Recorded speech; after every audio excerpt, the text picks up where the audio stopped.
Sir మీరు 13 ఏళ్ల నుంచి నేను వైసీపీ పార్టీ జెండా మోసాను. అన్ని ఖర్చులు నేనే పెట్టుకున్నాను. ఎవ్రీ కార్యక్రమం అంతా ప్రతి మీకు కార్యక్రమం ఛాలెంజ్ అంతా చేస్తున్నా అదే అదే మీకు మీరే ఛాలెంజ్ హ్మ్. చేస్తున్నా ఆ హ్మ్. పార్టీ నాయకులు ఛాలెంజ్ చేస్తున్నా హ్మ్. ఒక జెండా తీసుకున్నట్టు ప్రూవ్ చేయమనండి హ్మ్. ఒక జెండా డబ్బులు పక్కన పెట్టండి హ్మ్. పార్టీ పనులు పక్కన పెట్టండి జెండా ముందు డబ్బులు దాకా ఎందుకు హ్మ్.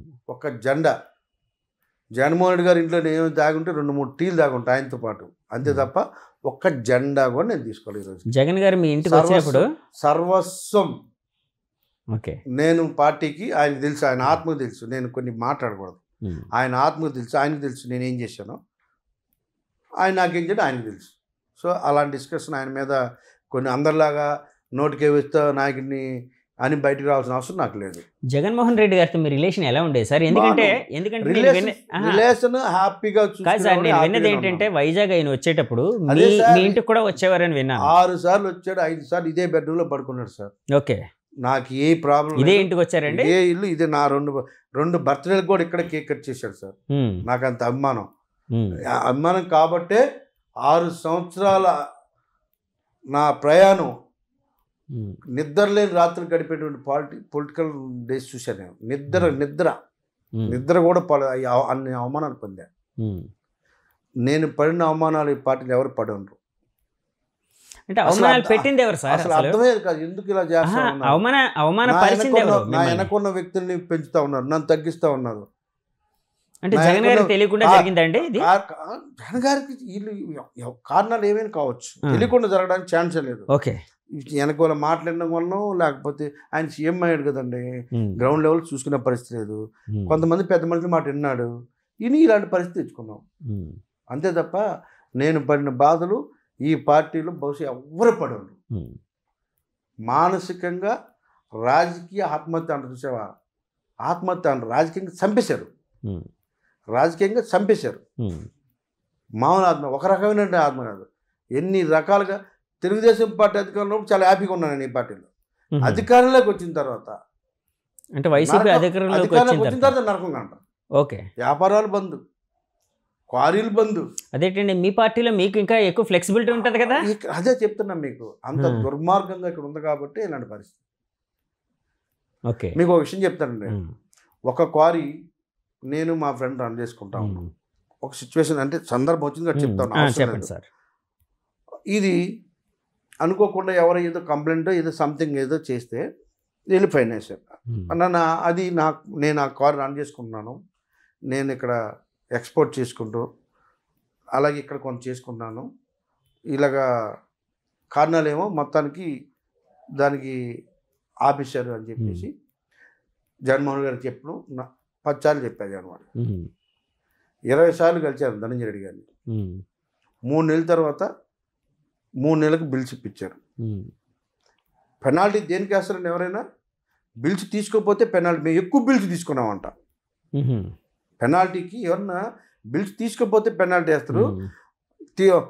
సపోజ్ 1,00,000 టన్ను అనుకోండి 1,00,000 టన్ను ప్లస్ ఇంకొక 500 ఎంతో ఎక్స్ట్రా బిల్ తీసుకున్నాం గవర్నమెంట్కి ఎక్స్ట్రా డబ్బులు కట్టాం హ్మ్. అది కూడా నేరం అంట హ్మ్. దానికి పెనాల్టీ అయితే పెద్దిరెడ్డి గారి దగ్గరికి 100 సార్లు వెళ్ళుంటామండి హ్మ్. ఆయన కొడుకు దగ్గరికి ఒక 10 సార్లు వెళ్ళుంటాను Hmm. ఢిల్లీ కూడా వీళ్ళు కలిసారండి హ్మ్. వాళ్ళు తప్ప ఇంకొకరు బతకడం ఎవరికి ఇష్టం లేదండి అక్కడ హ్మ్. వాళ్ళే ఆయనే రాచరికం చూసావా హ్మ్. ఆయన ఏదో దేవుడు ఉంటాడు చూసావా ఆయన ఎలా గెలుస్తున్నాడో కానీ ఆ చిత్తూరుపల్లి ఎందుకు గెలిపిస్తున్నాడో తెలియదు కానీ దేవుడు ఉంటాడు చూసా దేవుడైనా సరే ఒక నిమిషం వెంకటేశ్వర స్వామి దగ్గర దండం పెట్టుకోవడానికి 2 నిమిషాలు టైం ఇస్తున్నారు అబ్బాబ్బా ఆయన పోజ్ చూస్తే మరి ఆ ప్రజలు మరి ఇంకా అర్థం చేసుకోవాలి అంటే కలవడం కుదరలేదండి పెద్దిరెడ్డి గారిని? అసలు ఆయన మాట్లాడి అంటే వెళ్తూ ఉంటాడు ఆయన ఏంటి ఎవరికి అర్థం హ్మ్. నా రాజకీయ జీవితంలో చూసిన వరస్ట్ ఫెయిల్ ఆయన హ్మ్. వరస్ట్ ఫెయిల్ ఆయన తప్ప ఇంకొకటి బతకడు ఆయనకి ఇష్టం లేదు యాక్టింగ్ అంతా పిఏకి చెప్తాడు అంటాడు మళ్ళీ కొడుకు చెప్పాడు నాన్న చెప్పా అంటాడు అంతా అది ఇంకా అక్కడ తిరుగుతూ ఉంటాడు చక్రం ఓకే. 6 నెలలు హింసపడ్డాం హ్మ్. ఆ క్వారీ నుంచి అరే బాబు నేనుంటే నీకు ఇలా ఉండదు వదిలేరు నువ్వు కూడా నేనే వదిలేసి ఆ వ్యాపారం క్లోజ్ చేశాను 6 నెలలు ఎందుకు క్లోజ్ చేశాను బిజినెస్ మానేశాను. ఓకే. క్రషర్ కూడా వదిలేశాను. అసలు వ్యాపారాలు మానేశాను నేను. పూర్తిగా బయటకు. మరి ఇలాంటి ఇబ్బందులు పడ్డామని చెప్పి ఎవరు చెప్పు, విజయసాయి రెడ్డి గారు లేకపోతే జగన్ గారు సజ్జల గారు ఎవరికైనా చెప్పడం? విజయసాయి రెడ్డి గారికి తెలుసు. విజయసాయి రెడ్డి గారు కూడా 5 సార్లు ఫోన్ చేశాడు ఆ మంత్రికి. చేపించాడు. సార్ మీరు ఇన్ఛార్జిగా చెప్పండి, ఎన్నిసార్లు చెప్తాను అంశం, ఆయన మరి అలాగ ఎందుకు చేస్తున్నాను ఆయన కూడా చెప్పాడు. ఆయన చెప్పాడు, వాళ్ళ కొడుకు చెప్పాడు, ఆయనకి చెప్పాడు, ఎంతమంది చెప్పాడు. చెప్పినా ఇంకా ఆయన అంతే, ఆయన ఒకటే బతకాలా, ఇంక ఈ రాష్ట్రంలో ఎవరు బతకూడదు, అన్ని క్వారీలు మైన్స్ మినిస్టర్ అన్నీ ఆయనకే కావాలా, ఇంకా అన్నీ కొడుకు ఒకటి చూసుకుంటాడు, తండ్రి ఒకటి చూసుకుంటాడు, ఇంక ఈ రాష్ట్రంలో అందరూ చచ్చిపోయినా పర్లేదు, వాళ్ళిద్దరు బతికితే చాలు. ఓకే. మీరు పార్టీ మారిన తర్వాత, ఎందుకంటే జగన్ గారు ఇక్కడికి 6 times మీ ఇంటికి వచ్చారు, ఇదే బెడ్రూమ్లో ఉన్నారు, ఆయన నిద్రించారు, నా 2 బర్త్డే పార్టీలకు కూడా వచ్చారని అన్నారు కదండి. పార్టీ మారిన తర్వాత జగన్మోహన్ రెడ్డి గారి దగ్గర నుంచి డైరెక్ట్గా మీకు ఏమైనా ఫోన్ ఏమైనా వచ్చిందా సార్? పెద్దలు ఫోన్ చేశారండి, ఫోన్ చేశారు, కానీ ఇంకా నేను డిసైడ్ అయిన తర్వాత. అంటే పెద్దలు అంటే ఎవరు సార్? సాయి రెడ్డి గారా? చాలా అందరూ, సుబ్బారెడ్డి గారా? అందరూ ఫోన్ చేశారు. ఇంకా నేను డిసైడ్ అయిన తర్వాత నేను ఎక్కువ రోజులు నాంచను. ఓకే. నేను అబద్ధాలు చెప్పను, ఎక్కువ రోజులు నాంచను, అయితే అవుతుంది లేకపోతే లేదు తెలిసేస్తాను. 3 daysలో తెలిసేస్తాను సార్. అలాగే అందరూ చాలా రోజులు అందరూ రకరకాల పొక్కాళ్ళు, తెలుగుదేశం పార్టీకి వెళ్తున్నా కూడా అటు వెళ్తున్నా, అన్ని అబద్ధాలు.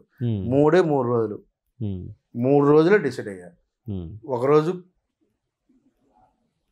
మెంటల్గా ప్రిపేర్ అయ్యా, ఈంది రోజు రోజుకి ఇలాగా ఎందుకు ఇంత దిగజారిపోవాలి, నేను ఎందుకు, ఎంత ఇష్టం ఉన్నా కూడా నాయకుడి మీద నా జీవితం ఎందుకు దిగజారిపోవాలి, రోజు రోజుకి ఎందుకు ఇలా కావాలి, కారణం ఏంటి? జెండా పట్టుకున్న వాళ్ళని ఆయన ఎత్తునెక్కించుకుంటూ ఆయనే దేవుడు అనుకున్న నాలాంటి వాళ్ళు నేను తొక్కి పెడుతుంటే ఎన్ని రోజులు అవమానం భరాయిస్తాం, ఎన్ని రోజులు ఈ కష్టాలు భరాయిస్తాం, ఇంకా వద్దు అని డిసైడ్ అయ్యి. సో అంటే ఎమ్మెల్సీ చేసిన తర్వాత మీకు మంత్రి పదవి ఇవ్వలేదనే? మంత్రి పదవి ఇవ్వలేదనే. ఎమ్మెల్సీ అండి దేనికి పనికి వచ్చిందండి? ఒక గుడికి కాంపౌండర్ పెట్టుకో పనికి రాలేదండి. నన్ను నమ్ముకొని ఓట్లు వేసిన ప్రజలు చిన్నవాళ్ళు ఒక గుడికి డబ్బులు ఇవ్వమంటే డబ్బులు లేవన్నారండి. కాంపౌండ్ వారికి ఎన్విరాన్మెంట్ దగ్గరికి ఇది నాకు సంబంధం లేదన్నాడండి. జగన్మోహన్ గారి దగ్గరికి వెళ్తే డబ్బులు లేవన్నాడండి. దేనికి పనికి వచ్చిందండి? దేనికోసం ప్రజలు గెలిపిస్తారు? ఇంత అసంబద్ధంగా దేనికండి బతకడం? రాజకీయాలు దేనికండి? మాకు ప్రజాసేవ చేద్దానికి వచ్చేదానికి ప్రజల సొమ్ము ₹1 ప్రజలకు ఖర్చు పెట్టలేనప్పుడు దేనికండి సార్? మరి ఎందుకంత మీరు కాదు, ఇప్పుడు మీరే అన్నారు లెటర్స్ ఉన్నాయి నా దగ్గర, ప్రూఫ్లు ఉన్నాయండి. Okay okay okay. నేను పెట్టిన లెటర్లు ఎన్నిసార్లు పెట్టాము చెప్పుకోలేము, ప్రజల దగ్గర చీప్ అయిపోతాం, లోకమైపోతాం, చెప్పుకోలేక ఎన్ని కష్టాలు పడ్డా ఆత్మకు తెలుసు. ఉద్యోగం వేయలేదు అంటాడు ఒకరు వచ్చి, ఒక అబ్బాయి, ఎవరు వేయలేదు, ఎవరికి చెప్పుకుంటా బాధలు? ఇప్పుడు మీరు మమ్మల్ని పడుచుకుని ఉంటే కదా అక్కడ, అలా కాదు, సరే సరే ఉంటే వేయలేదన్నా, సరే అలాగని అలా చెప్పగలవా? ఓకే. అంటే ఎమ్మెల్సీ పదవి ఎలాంటి వాల్యూ లేదని ఇప్పుడు అన్నారు కదండి మీ విషయంలో, అంటే తొక్కలో ఎమ్మెల్సీ అని అన్నారు. అనకూడదు కాబట్టి సార్ నా ఉద్దేశం అదే. మరి ఎమ్మెల్సీకి ఎందుకు రిజైన్ చేయలేదు మీరు? నేను చెప్తున్నా, నేను రిజైన్ చేశా. నేను రిజైన్ లెటర్ పట్టుకెళ్ళి మా నాయకు జాయిన్ అవుతున్న నా దగ్గర వెళ్తే, నువ్వు చెయ్యొద్దు, వాళ్ళందరూ చేస్తే నువ్వు చెయ్యి. ఓకే. ఎందుకు చెయ్యాలి? జనసేన తీసుకున్నాడా, టీడీపీని చేయించి తీసుకున్నాడా? నీతి గురించి ఆయన మాట్లాడేది, నువ్వెందుకు నీతిగా ఉండాలి? ఎవరన్నారు సార్ ఇది? మీ నాయకులే. ఓకే, జనసేన నాయకులు అన్నారా? మా నాయకులే, ఎందుకు పేర్లు అన్నారు. అన్న నాకు ఇష్టం లేదన్నా, నువ్వు నాకు కామ్ ఉండు, ఏం జరుగుతుంది చూద్దాం అన్నారు. ఎందుకు అడుగుతున్నానంటే సార్, ఇప్పుడు బయట చాలామంది చెప్పుకునేది ఏంటంటే, అంటే అభిమానులు చెప్పుకునేది ఏంటంటే, జనసేన అభిమానులు పర్టికులర్గా మా జనసేన పార్టీ విలువల పరంగా లేకపోతే ఐడియాలజీ పరంగా. The tourism industry has been flourishing in the past few years. There is a huge demand for tour operators, forex managers and hospitality partners. I am sure I would fit right into this path. I would like to learn from the best. Sun International, Hyderabad, Visakhapatnam.